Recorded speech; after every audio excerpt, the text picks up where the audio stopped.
जय श्री कृष्ण। मैं श्रीमद् भागवत पुराण से सुखसागर नामक ग्रंथ से प्रथम स्कंद से चौथा अध्याय शुरू करने जा रही हूँ। देखी काल के फेर को व्यास गए अकुलाय, चारों वेद पुराण सब शिष्यन रहे समुझाए। महर्षि वेद व्यास जी का संतोष प्रकट करना इसमें बताया गया है। व्यास जी बोले, उस नैमिषारण्य क्षेत्र में शौनकादिक ऋषियों ने एक लंबे काल का महायज्ञ आरंभ किया था। उन ऋषियों में सबसे अधिक वयोवृद्ध विद्वान तथा ऋग्वेद के ज्ञाता श्री शौनक जी थे। वे ही सबसे अग्रगण्य थे।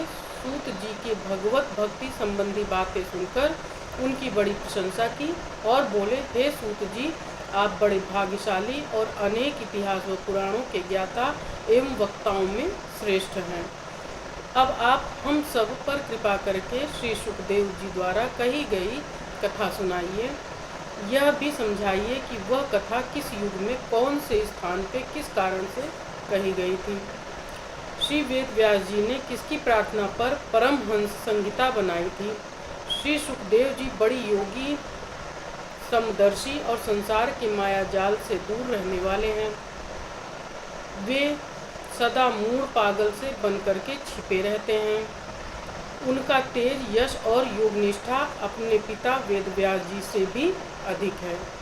और एक समय जब श्री सुखदेव जी संन्यास के हेतु घर से निकल पड़े थे, उस समय श्री वेद व्यास जी का बेटा कह करके उसका पीछा कर रहे थे।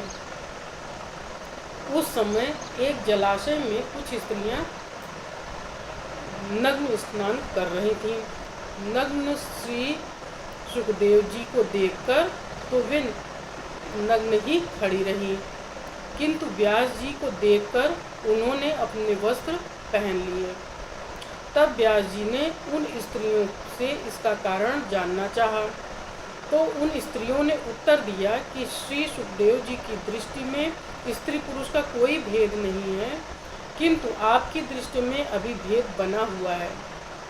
हे सूत जी, ऐसे परम ज्ञानी श्री सुखदेव जी, जो गूंगे, पागल और मूर्खों की तरह जंगलों में विचरते रहते हैं, उनको हस्तिनापुर के राजा परीक्षित ने किस प्रकार पहचाना और उनसे क्या बातचीत हुई, जो श्री सुखदेव जी को दोहन काल तक ही गृहस्थ के दरवाजे पर ठहरते हैं।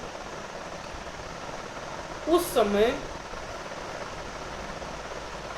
और उस ग्रह को तीर्थ रूप बना देते हैं। वे किस प्रकार राजा परीक्षित के यहाँ 7 दिन तक ठहरे। राजा परीक्षित भगवान के बड़े भक्त थे। उनके जन्म कर्म का वर्णन हमें सुनाइए। उन्होंने किस कारण से इतनी छोटी अवस्था में संपूर्ण राज्य लक्ष्मी को त्याग कर गंगा तट पर मृत्यु प्रयत्न अनशन व्रत लिया था। सूत जी बोले, हे शौनक जी, इस द्वापर युग में पराशर महर्षि के अमोघ वीर से सत्यवती के गर्भ से महर्षि व्यास जी का जन्म हुआ था। एक समय श्री व्यास जी सरस्वती नदी में स्नान आदि नित्य कर्म करके एकांत स्थान पे विराजमान थे। वे त्रिकालज्ञ थे। उनकी दिव्य दृष्टि कभी चूकने वाली नहीं थी।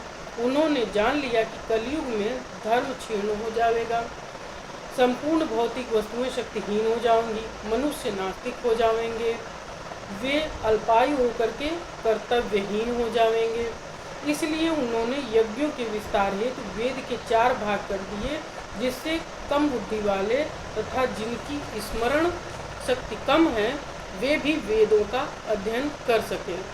एक विशाल वेद का सांगोपांग स्मरण रखना अति दुष्कर होने के कारण ही उन्होंने वेद को 4 भागों में विभाजित कर दिया था, जिनके नाम ऋग्वेद, यजुर्वेद, सामवेद और अथर्ववेद रखे गए हैं।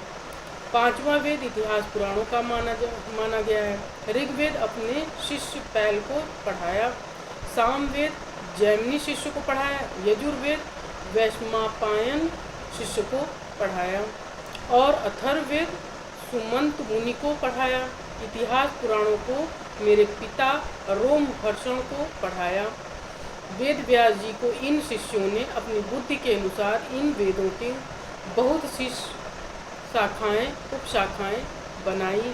इन वेदों को स्त्री, शूद्र और पापी मनुष्य सुनने के अधिकारी न होने के कारण श्री व्यास जी ने उन्हीं का सार रूप एक पंचम वेद महाभारत इतिहास का निर्माण किया, जिसको सभी स्त्री शूद्रादि पढ़कर वेदोक्त कर्म का आचरण कर सकते हैं।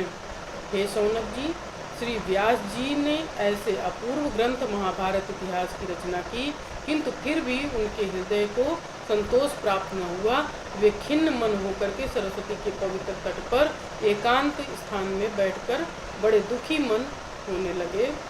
मन में अनेक प्रकार के विचार होने लगे कि मेरी खिन्नता का क्या कारण है। मैंने संपूर्ण वेदों का अध्ययन किया है, गुरुजनों की सेवा की है, वेदों का अर्थ भी सरल कर दिया है, लोकहित के लिए सब वेदों का सार महाभारत ग्रंथ की भी रचना कर दी है, किंतु न जाने अब कौन सा कार्य मेरे करने के लिए शेष रह गया है, इसलिए मेरा मन खिन्न है।